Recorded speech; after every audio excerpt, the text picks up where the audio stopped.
Next question, Vibhor Bangwal. Vibhorji, what's your question?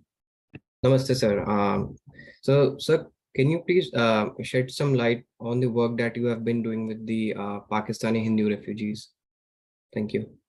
Yeah, so the kind of work that we are doing with Pakistani Hindu refugees, number one, is to raise awareness internationally. On a very sorry note, I have to report that in 2017, when Trump was in US, the US president, I got an appointment with the Department of State, which is like the foreign department of America, and I had two young ladies listening to the woes of Pakistani Hindus, and I was shocked to know that I was the first one telling the story of Pakistani Hindus to the American State Department. And the lady said that we don't even know that Hindus exist in Pakistan. And those ladies, they gave me their email addresses and their connections, and we managed to save about 6 odd families in an emergency situation. They said, look, we cannot give you some institutional backup because that will require the green signal from the higher ups in the government setup, which is not going to happen because a doctor is visiting them and telling them the story of Pakistani Hindus. That has to happen at an official level. But personally, they were so moved by the story that they gave me their personal email address, and they said, in individual cases, we will ensure that the United States Embassy reaches out to these Hindus in Pakistan and saves them from whatever situation. So we managed to save about 6 families by the intervention of the United States Embassy directly. Now I've even lost touch with those ladies. They have been transferred somewhere, or I don't know where they are. So Citizenship Amendment Act, there is no official proof I can give you that it came because of our lobbying, but we did have meetings with the top RSS leadership, the top BJP leadership. We convinced them about the plight of Hindus. The dozens of times we met Rajnath Singh ji. Rajnath Singh ji was very considerate. He would give us appointment on just one phone call. And this government after 2019 is completely apathetic. They don't listen to our phone calls. Nothing is happening on ground. Nothing. Zero work. All the work of CAA happened till 2019. And after that, all stupid rationalizations because of COVID, we are not passing the Citizenship Amendment Act. I don't know what kind of reason. मैं झूठ भी बोलो तो ऐसा तो बोलो यार जो कम से कम हमें पचाने में भी कोई मजा आए. ऐसा stupid झूठ बोल रहे हो आप. So in some of sheer numbers, what happens is the moment a Hindu of Pakistan decides to get out of Pakistan, they contact our team in Jodhpur and Jaipur, and we do the due diligence. We vet it out on our own level. Most of the Hindus that we are getting are connected or related to the Hindus who are already here. So somebody will vouch for them. Yeah, he's my Poopa's beta and my Masi and my this and my that, my Bhabi, my Chachi, my Nani, whatever.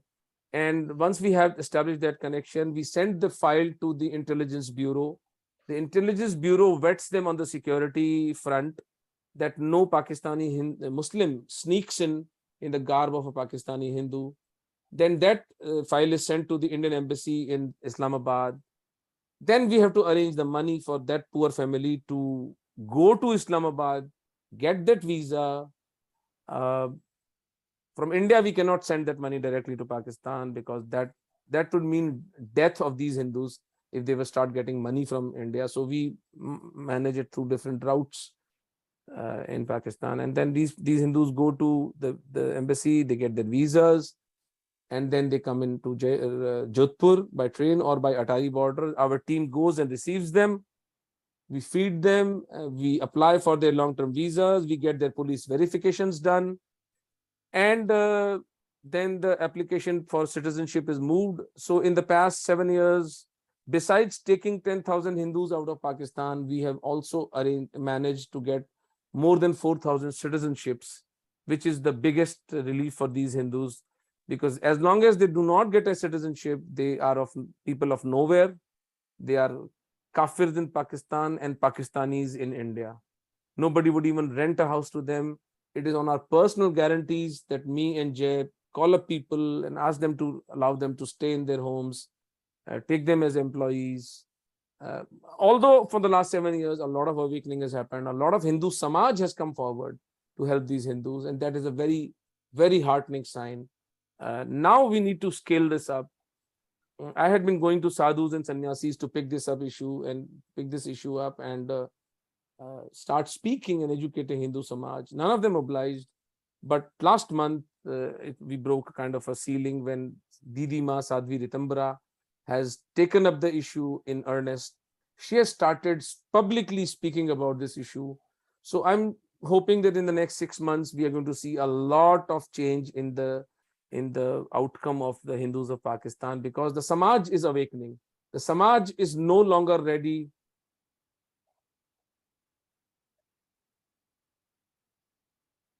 to endure the pain of 3 girls being raped every day. So with sadhu sannyasis waking up and talking about this issue, finally, I think we have made some progress. Let's hope things grow exponentially and we are able to help these Hindus out of their hellhole.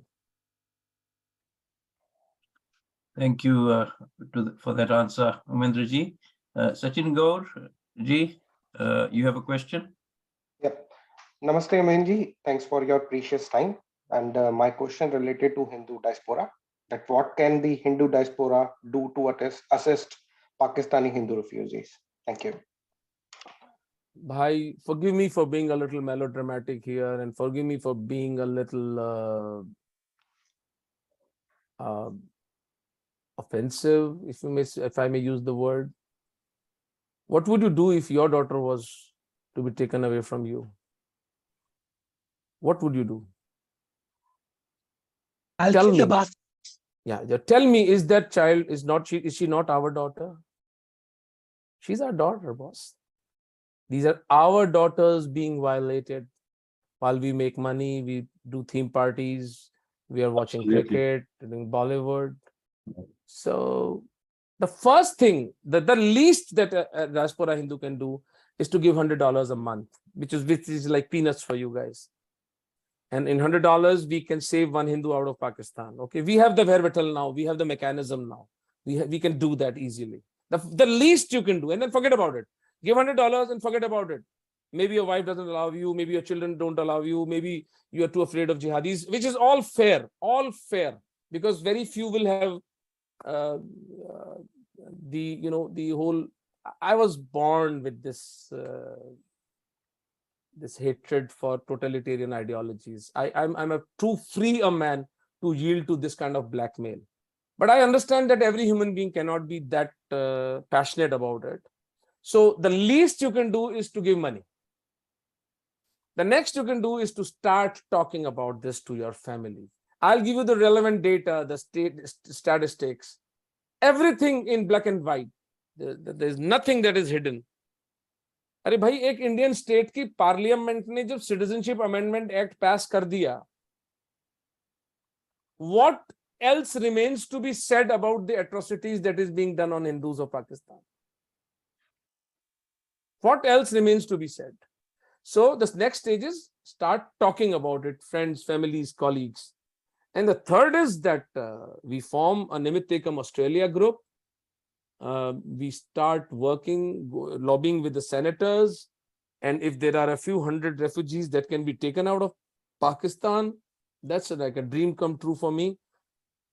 I have limited access to the United States, so I'm working very hard to lobby with the senators over there to present our case and take these Hindus to US and let them speak about their plight with their own mouth. And if a few lakh Hindus can be accommodated as refugees, भाई Syria के मुसलमानों को अगर आप adjust कर सकते हो तो पाकिस्तान के हिंदुओं ने आपका क्या बिगाड़ा है यार? Why are Pakistani Hindus the most neglected sufferers on this globe? It is the failure of Hindu leadership. So no point blaming the Hindu leadership. Hindu leadership तो जैसी है वैसे देख ही लिया होगा आप लोगों ने। आज हरियाणा के चीफ मिनिस्टर मनोहर लाल खट्टर की बेहूदगी आप लोगों को पता चल गई होगी, नहीं तो बता देता हूं। They have the government of Haryana, led by BJP, Mohan Khattar, has actually increased the salaries of imams of madrasas. It's like funding your own slaughter. So this is the kind of leadership we are blessed with. But the Samaj, there is no replacement of the awakening of the Samaj. And with internet at our disposal, I think it's doable. So the diaspora has to first give us money. That's the least. Second, help build the narrative. Third, if you can, start a group. It's not that difficult in this time of era of internet. It just takes 2 hours a week. That's all that you need to do. And get paid people to work for you.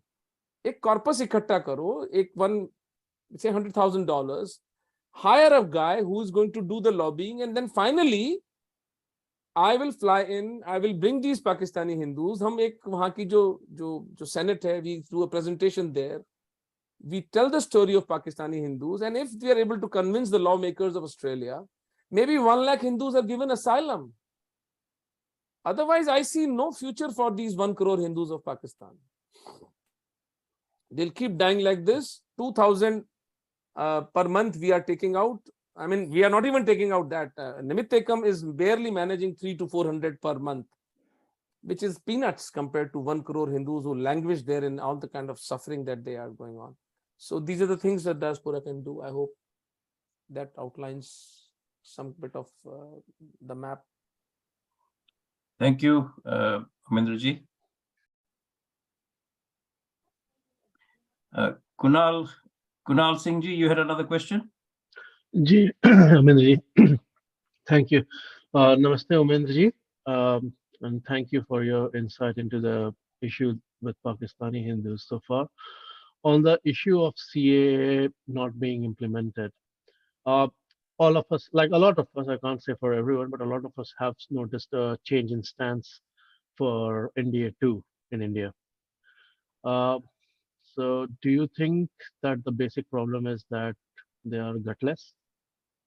Is that the reason why they are refusing to implement CAA? Gutless comes later. Yeah, sorry. Sorry, I'll just continue. Or are they just con artists who scammed Hindus into believing that they were the actual Hindu leadership, scammed Hindus to vote for them, got into power, and now just shrugged aside Hindus like used toilet paper? And like what we have clearly noticed is that Hindus do not have street power anymore in India. Like there were anti-CIA riots. There could have been a pro-CIA faction on the road as well. Hindus believe that this is their government. Hindus still believe that this is their government. But obviously it's not doing much for the Hindus like they should have done. So they have wiped out the street power. So what's next for Hindus? Who's going to take up the Hindu leadership? Because I'll tell you one thing. My family is from Bihar. We are Biharis, settled in Jharkhand, which is the same thing. I belong to the Bhumihar caste, who are known in Bihar to be amongst the most dominant caste there. I grew up in a ghetto, and I was never scared of anything. We knew anyone fucks with us, we'll screw them up with our rifles. Last year, when I went to India, the kids that I grew up with, who were like total roadside mawalis, what I have noticed is all of them have started businesses. Like there's so much money pumped into the Indian market. They have given up Netagiri, they have given up Gundagardi. They're all hell intent on making money and nothing else. And talk to them about social issues, about say something like when the Vishal Yud case was going on there, like my cousin who was the vice president of the Yuva Morcha BJP, I asked him to do a rally and he's like, nah, we are just like, he made an excuse and then turned out he was just busy setting up a tire shop and expanding it into 2 tire shops. So what I've noticed is there is so much money now that everyone is hell-bent on making money, forgetting that money won't save you when time comes. Lahori Lalas had all the money. What happened when partition happened? They left behind their monies and daughters and ran into India. And it's pathetic what's happening to us. Omendra ji. See, this is a very elaborate, it's a question which requires an elaborate reply, and I don't like elaborate replies, so I'm going to be brief. and to the point here, but what you raised is an angst of most of the Hindus that I am dealing with, including myself. To my understanding, Hindu leadership never understood Islam. They have, has any Raghavacharya, Madhavacharya, Shankaracharya, has any Hindu Brahmin leader, the spiritual, the religious leadership, published one paper on what Islam is, which we call as Purva Paksha? And शत्रुबोध ही नहीं है sir. नहीं, शत्रुबोध तो बाद में आता है. शत्रुबोध तो तब आएगा ना जब आप जानोगे किसी चीज को. There is a denial. There is a denial. It's a disease which Hindu leadership is gripped with. And it starts with Gandhi. So, murder of Gandhi put the entire Hindu leadership on a defensive. And they have owned it up. Oh, no, this violence should never go on. Okay. Biologically, as a doctor, I can tell you, with every breath that you take, you are killing millions, if not billions, of bacteria, which are living forms. Jiva jivasya bhojanam. That's the spiritual thing. Now, let me give you a philosophical one-liner. And if some of you understand this, it's going to change your lives. It changed mine. Violence is the sole arbitrator of morality in modern human society. Iskan suno, chahe uskan suno. Any society, any samaj that is able to do, or at least broadcast a threat of violence, even a threat of violence is enough. This government succumbed to a threat of violence in opposition of the Citizenship Amendment Act. Oh, look, no, economic prowess, economic progress is going to go down the gutter if we have 20 crore people running amok. And I guarantee you that the moment the state power would have been unleashed, these pests would have vanished. They just don't have it in them to take on the state. As of now, 10 years down the line, story is going to be different. So, to answer Kunal's question, we do not have an understanding of the enemy. First of all, we do not even consider them. So we come up with these idiotic rationalizations that, look, they are not our enemies. They are like us only. They are ours only. अरे भाई, जिसका software बदल गया है, जो कह रहा है. Okay, now one very fundamental question which Hindus should ask of their leadership, especially the religious leadership, and the spiritual leadership, are rape and murder religious activities?